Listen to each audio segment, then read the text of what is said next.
ፍጡር ቤዛ መሆን አይችልም። ነይ ነይ ቤዛ ነሻሉ ለዓለም ተብሎ አይሰበክም።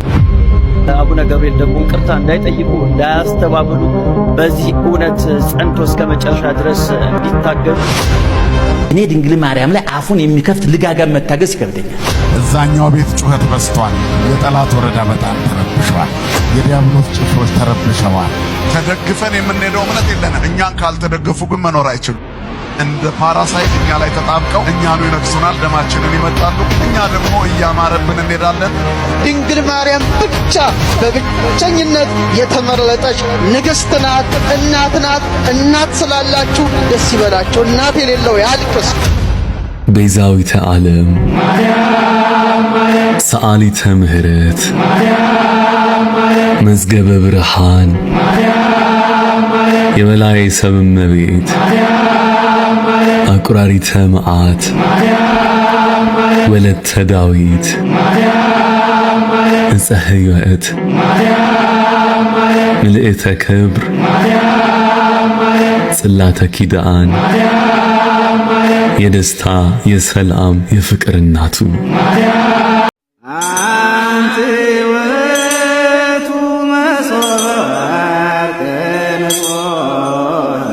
ሰሞኑን እመቤታችን ቤዛ ትባላለች አትባልም የሚል ጥያቄ በጣም ብዙ ምዕመናን ስትጠይቁኝ ስለነበረ ሐሳቡን ካነሱት አባት ጋር ግንኙነት የለኝም። ብዙ ጊዜ ሰዎች ለሚያነሱት ሐሳብ እኔ መልስ የማልሰጥበት ምክንያት ሰዎቹ እንዲድኑ ስለምፈልግ ነው። በሌላ ትምህርት አስተምሮ ሰዎቹ ከዚያ እንዲጠገኑ ማድረግ የተሻለ ነው፣ እልክ ከማስያዝ ብዬ ስለማስብ ነው። ግን አንድ ነገር ልንገራችሁ። እኔ አሁን እመቤታችን ቤዛ ትባላለች አትባልም የሚለውን መልስ ከመመለሴ በፊት እንዲህ ያለ ጥያቄ ሲመጣባችሁ ምንድነው ማድረግ ያለባችሁ? ቅድም የነገርኳችሁ ምንድነው ማድረግ ያለባችሁ? ስለዚህ ጉዳይ የትናንትና አባቶቻችን ምን ብለዋል ነው። ምን ብለዋል? ቅዱስ ያሬድ ምንድነው ያለው? አባ ጊዮርጊስ ምንድነው ያለው? ቅዱስ ጎርጎርዮስ ዘንዚናዙ ምንድነው ያለው? ሕሊናዋን በመጠበቋ ስጋዋን ጠብቃ ንጹህ ሆና በመኖሯ ፍጹም እምነትን በመያዟ she became the advocate of Eve ነው የሚለው። ከእንግሊዘኛው ቀጥታ ስለወሰድኩት የሔዋን ጠበቃዋ ቤዛዋ ሆነቻት ነው የሚለው ቅዱስ ጎርጎርዮስ ዘንዚናዙ። ታዲያ ምንድነው ማድረግ የፈለጋችሁ ይባል? ሄዳችሁ ትናንትን ማየት ነው። ይባላል አይባልም? ሐሳብ ሲገጥማችሁ ምን ተብለዋል? እስኪ መምህር አባቶች ምን ብለዋል? በዚህ ጉዳይ ላይ ኑረውበታል እኮ። ግን እንደው ይሄ ልነግራችሁ ፈልጌ ነው። እንደው ሄኖክ ምን ብሎ ነው እስቲ የሚያመሰግናት? እስቲ ቅድስናዋን እንዴት ይገልጻታል የሚለውን ሐሳብ ላንሳ። እኔ እና አባ ጊዮርጊስ ያመሰገኗትን ከደገምንም በቂ ነው። በእውነት ከኛ ምስጋና ምንም አያደርግላትም። በእርግጥ የኃጢአተኛ ምስጋና ለምኔ ነው አትበይ፣ የኔ ኃጢአት ያንቺን ቅድስና ያረክሰውም ብሏል አባ ጊዮርጊስ። የመጨረሻ ንግግሩ ምን እንደሆነ ታውቃለህ? ይቅር በይኝ ላመሰግንሽ ብዬ ተዳፈርኩ ነው ያለው።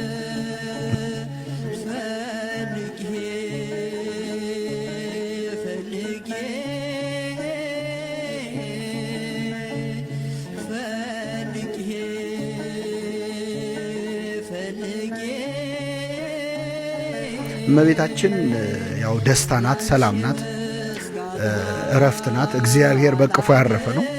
እኛን ለማሳረፍ አታንስ። ስለዚህ እንደዛ ነው።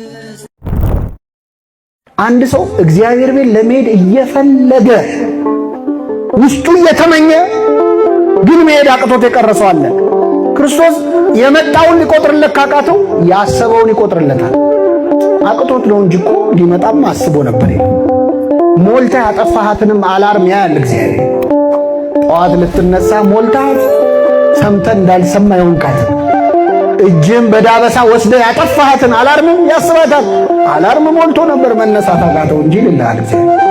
ለኃጢአትም ለጽድቅም እኩል እያንዳንዱን የሚቆጥር አምላክ ነው። እውነት ነው የምነግራችሁ። እዚህ ቁጭ በማለታችን የምናገኘውን ዋጋ ብናውቀው በዘበኛ እንወጣም። ከዚህ ይቆጥራል እያንዳንዷን ሰዓት፣ ከቤት እዚህ የመጣንበትን እርምጃ እግዚአብሔር እያንዳንዱን ድካማችንን ይቁጠርልን።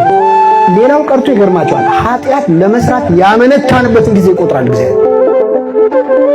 እንሰራዋለን እኮ ግን ዛሬ እንኳን ቢቀርብኝ ካልክ እሱን ይቆጥራል። ኃጢአት ላለመስራት ዛሬ ቀርብኝ እስቲ እንደው ዛሬን እንኳን ማለትህን እግዚአብሔር ይቆጥርልናል። ለሁላችን ይቁጠርልን።